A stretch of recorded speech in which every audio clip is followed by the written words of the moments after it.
The Walk Free Foundation in Australia defines slavery as situations of exploitation that a person cannot refuse or leave because of threats, violence, coercion, abuse of power, or deception.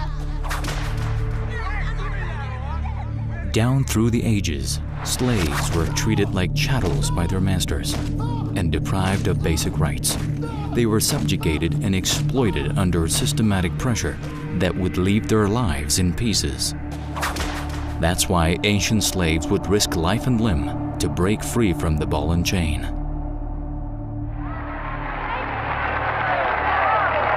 Take your glasses off. Let's just dare in our faith. Now, look at my face. I love you. The people love you. And most importantly, Christ loves you. What do you see? One finger. One finger. In tandem with scientific progress and technological advances, human societies became labyrinthine, allowing slavery to rear its ugly head, but this time in intricate patterns. In fact, slavery did not end with abolition in the 19th century, but came to the surface time and time again. Mind control is the modern form of this Potian phenomenon.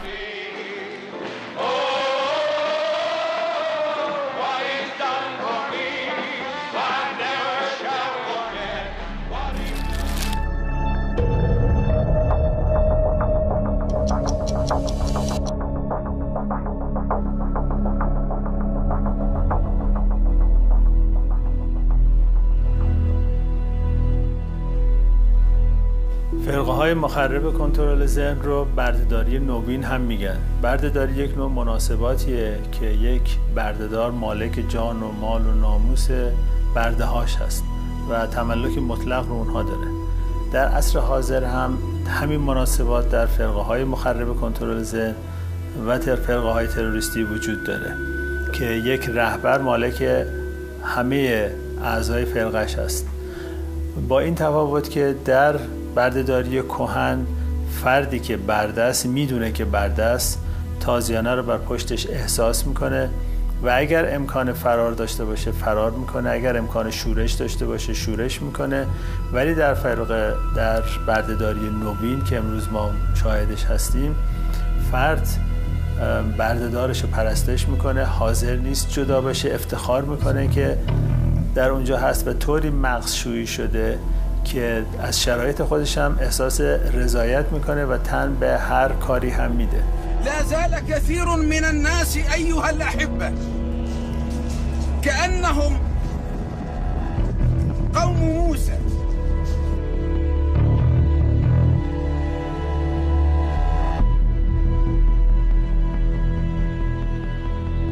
فرقه‌های تروریستی یک معضل جدی اجتماعی هستند که افراد رو گرفتار میکنن و خلاص شدن از دستشون واقعا خیلی مشکل و غیر ممکنه. حالا در برابر این معضل جدی و این آسیب بزرگ اجتماعی چه کار باید کرد؟ مثل تمام آسیب‌های اجتماعی دیگه و به خصوص در این خصوص فرقه‌گرایی، آگاهی دادن حرف اصلی رو میزنه. آگاهی دادن به صورت تبلیغی، به صورت فیلم، به صورت مستند و حتی آگاهی دادن در مدارس بین دانش آموزان، کاری است که الان در خیلی از کشورها داره صورت میگیره.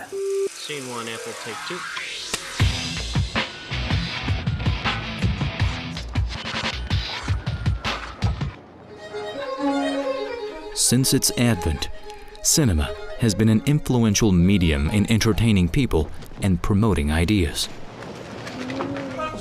And artists with social concerns use it to reflect important events and grim realities, trying to show the dangers before modern man.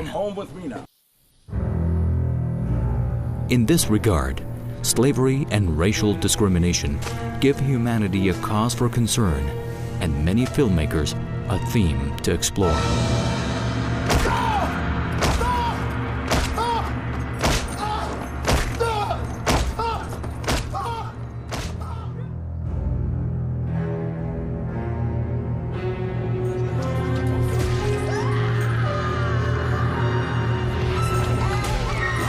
despite some mitigating factors, the fear of enslavement remains intense on the human psyche, and it pops up from time to time in the movies with themes like modern slavery and cultish brainwashing.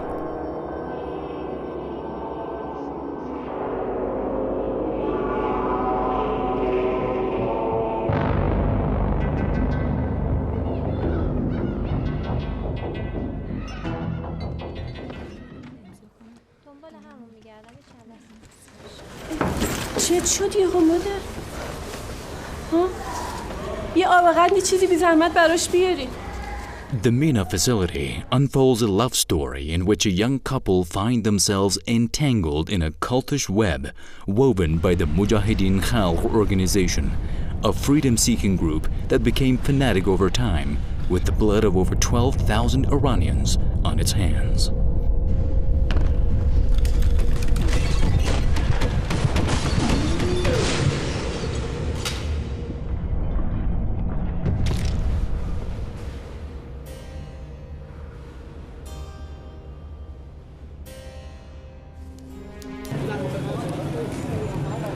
از نگاه من ببینید همه چی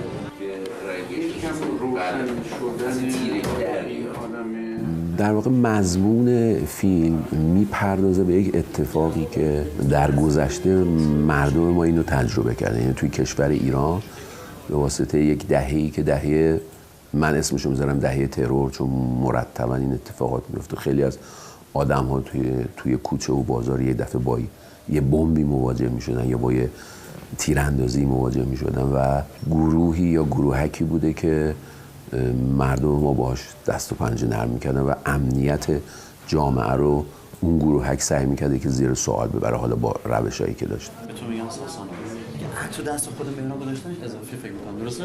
چون خودشه دیگه.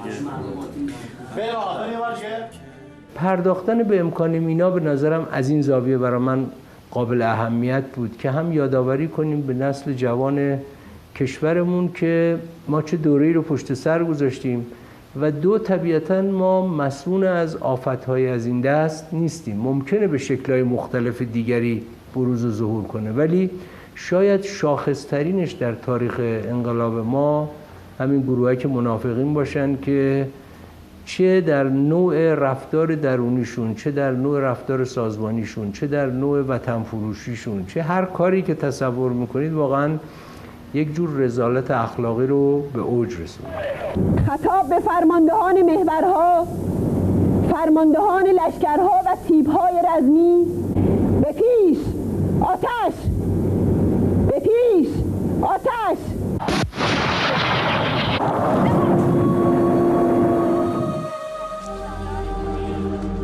Man is a supreme creature in all divine religions.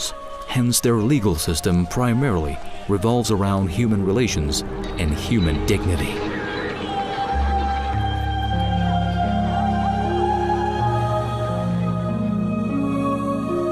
By the same token, almost all schools of thought cherish family as the kernel of community and the anchor of social morality. But the question is, how does cultism relate to this vital social institution, and how the former affects the latter? تمام فرقه‌های مخرب کنترل ذهن و فرقه‌های تروریستی اساساً جامعه را هدف قرار میدن. ولی موضوع اینه که نهاد خانواده به عنوان اصلی ترین نهاد جامعه همیشه یک دژ مستحکم در برابر آسیب‌های اجتماعی از جمله فرقه گرایی بوده. به همین دلیل فرقه‌ها ضد خانواده هم هستن. اولین چیزی که شاید در اینها باید کشته بشه عشق به مفهوم واقعی است. عشق به خانواده، عشق به همسر، عشق به فرزند. یعنی شما باید تنها عاشق و پرستشگر رهبر فرقه باشید. هیچ چیز دیگه‌ای قابلیت عشق ورزیدن نداره. ما گفتیم که برای سرنگونی من همه چیز شما رو میخوام. یالا بدین، زودم بدین، مطلب من. یعنی چی؟ یعنی دل رو بدین بیاد، یعنی عشق رو بدین بیاد. چون خانواده احساس عاطفی در آدمو به وجود میاره، طبیعتاً با اون شکل نگاه یک سویه و ماشینی در تعارض قرار میگیره و این یه امر طبیعیه که یک تشکیلاتی که فرم مثلا فرض کنید خیلی مکانیکی داره برای اینکه بتونه منویاتش رو پیش ببره، کاملا با ویژگی‌های اخلاقی و عاطفی خانوادگی درگیر میشه و نمیتونه برتاب این که مثلا توی خانواده عشق و علاقه وجود داشته باشه، یک جور وابستگی زن و شوهر، همسر به همدیگه و حتی به بچه‌ها. بنابراین میتونیم بگیم که از بین بردن خانواده ها باعث میشه که اون تشکیلات بتونه احساس قوی تر شدن بکنه.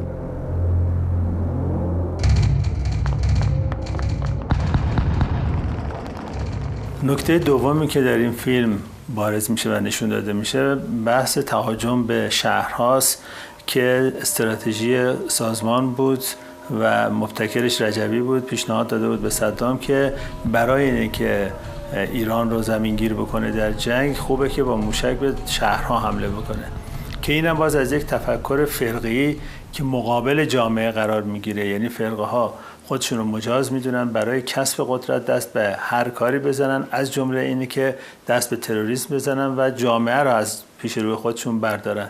I am the greatest friend that you will ever have, and I'm trying on every level to protect this community. Are you with me? Are you with me? In all destructive mind-control cults, individuals are regarded as commodities with different price tag. The more they serve their master, the more valuable they are. Against such a backdrop, many of them would resemble androids that cannot think for themselves, but are programmed to do what their user wishes them to do.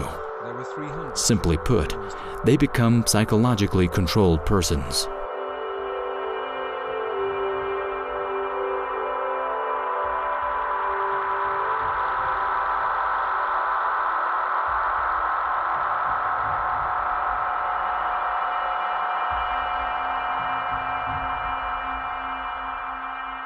شاخص ایمان به عشق به مریم، ایمان به مریم به عنوان شاخص ایدئولوژی. یعنی من امروز میفهمم که خودم نیستم که میجنگم، در صحنه کسی دیگه است که داره میجنگه و وقتی آدم پاشو رو جای دیگه صفر میکنه اصلا ضعفی دیگه نمیبینه.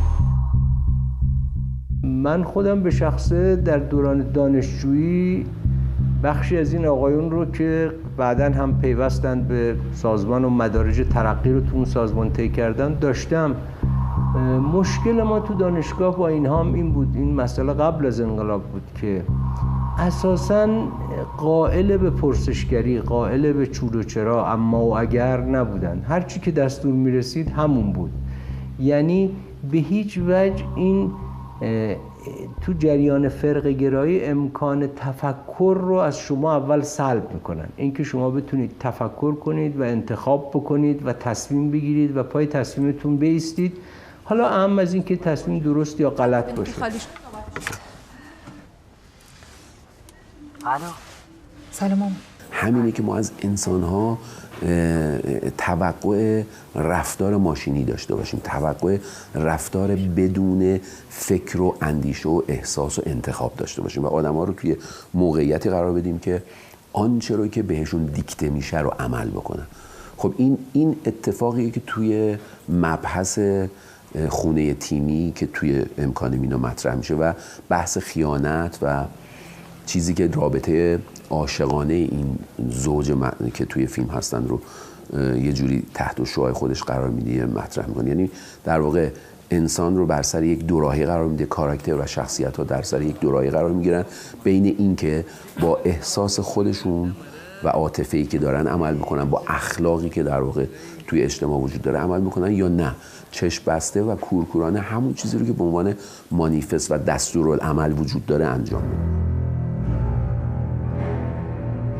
Cult members are evaluated against one criterion, unquestioning obedience. And cult leaders never bow their heads in shame for it. On the contrary, they want their disciples to shout out their allegiance in both private and public meetings. تعهد میدم تا آخرین قطره خونم و تا آخرین نفس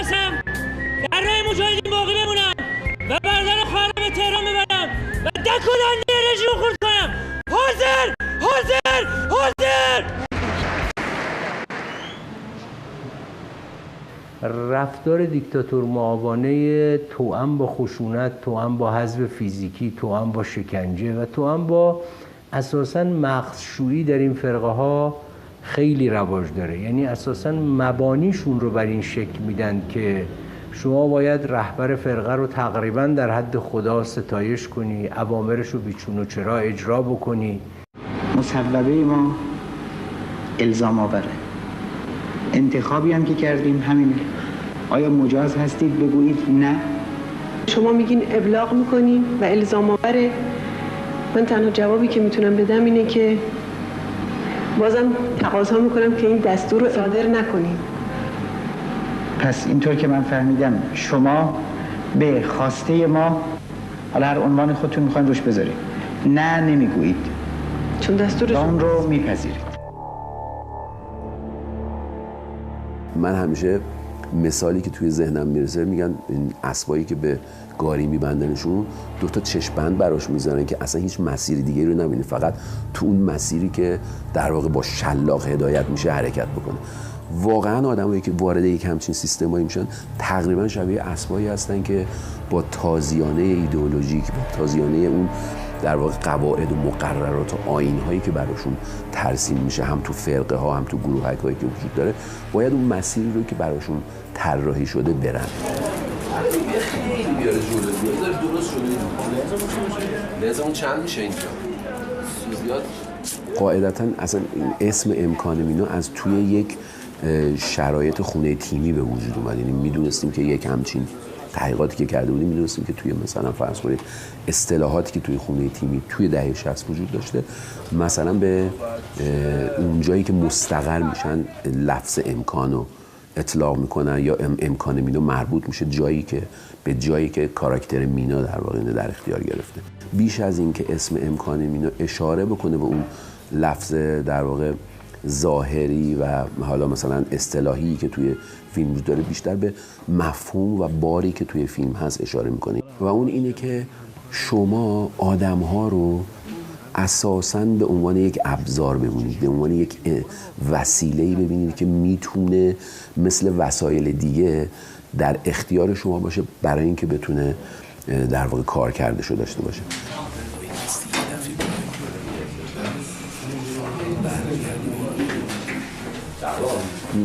یک در واقع تعریفی توی سینما وجود داره، فکر میکنم دیوید لین باشه، میگه بازیگر درست مثل یک شیء میمونه توی صحنه. یعنی شما مثلا یه گلدون اگه توی صحنه داشته باشین یا یه کتاب داشته باشین یا یه میز داشته باشین، بازیگر هم تقریبا همون چی میگن امکان رو داره، مثل یک شیء بی جان، چون کارگردان داره در واقع هدایتش میکنه و رهبری میکنه و میگه از کجا به کجا برو، کدوم جمله رو در کجا تعریف کن.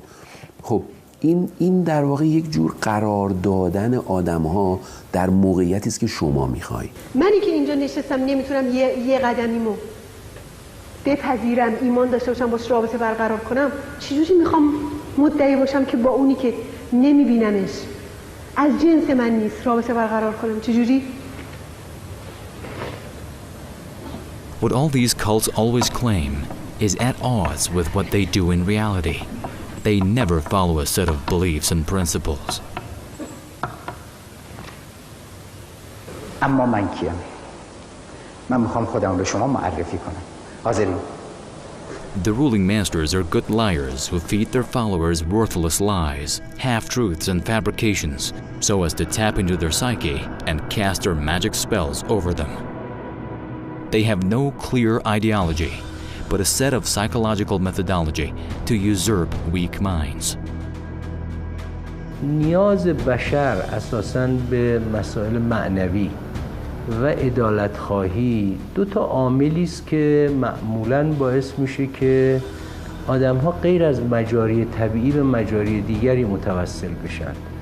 خب معمولاً از این رهگذر هم هست که هم سوء استفاده های اعتقادی و هم سوء استفاده های سیاسی شکل میگیره. یعنی گروه هایی تحت عنوان من میتونم به این عنوان کاسبان معنویت و کاسبان عدالت اسمشون رو بگذارم.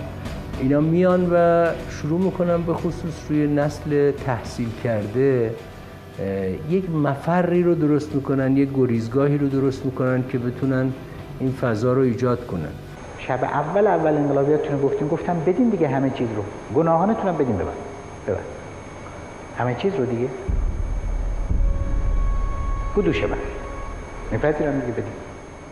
اگه بخوایم درست بگیم از زاویه دید من یه جور انحراف ایدئولوژیکه، چون این نوع ایدئولوژی وجود داره. یعنی مثلا شما الان توی دنیا به هر حال اونایی که اطلاع دارن و میدونن که مسلمان‌ها اینجوری نیستن. یعنی مثلا دین اسلام یه همچین دستور و این خشونت رو بر نمیتابه. ولی چجوری میشه که داعش با همون پرچم الله اکبر یا لا اله الا الله داره در واقع این خشونت ورزی رو ایجاد میکنه توی جامعه؟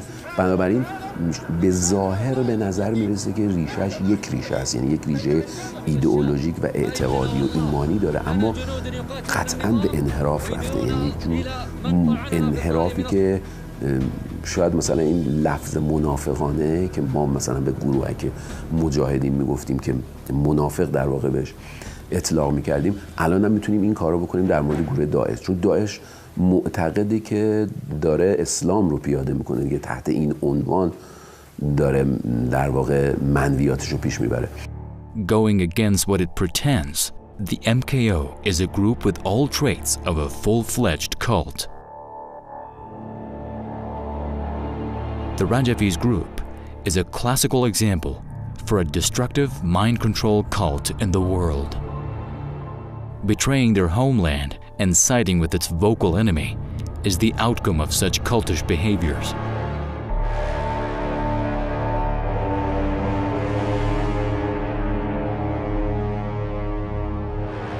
احنا ايش قد مخصصين لهم بالسنه؟ 5 ولايات سيد عمار. 5 ولايات. كتبوا لي رساله من السيد الرئيس يقول فيها الاخ مسعود رجوي يرجو رفع الحصه.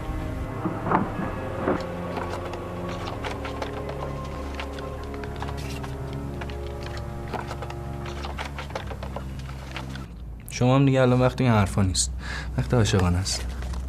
سالگرد ازدواجمون مبارک سیا جمعه‌ای. خیلی دیوونه‌ای واقعا. بدش. به نظر من فیلم امکان مینا در وهله اول یک داستان عاشقانه است. حکایت از همون نگاه توأم با رأفت و عطوفتی داره که در وجود همه ما ایرانی‌ها وجود داره. الان مهران داره سعی کنه تو رو بزنه. حرکت.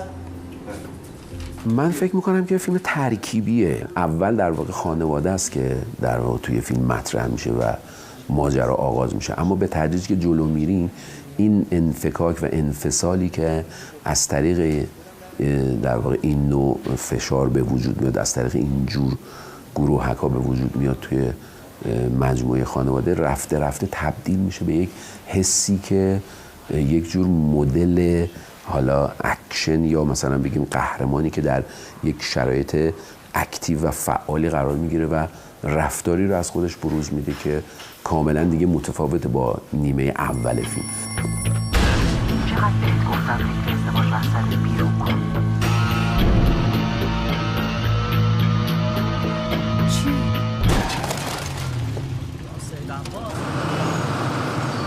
The MENA facility was nominated for 9 Crystal Seymours at the 34th Fajr International Film Festival.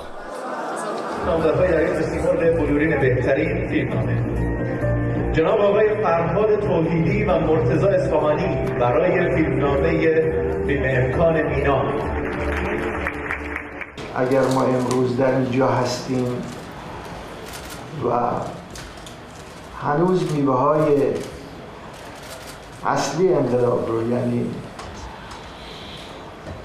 تضمین بی‌بر و برگرد آزادی رو هنوز نمیتونیم بدون در واقع بدون که محل شایعه‌ای باشه روش حرف بزنیم. به گمان من متهم درجه اول رفتار فرقه‌ای این گروه است که فضا رو رادیکالیزه میکنن.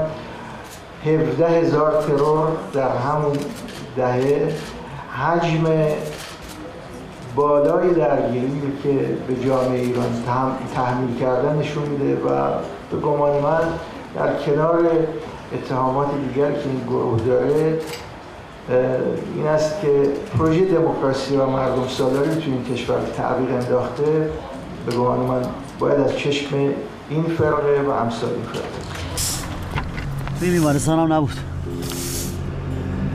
سریع حکم بازرسی برای خونهشون بگیر.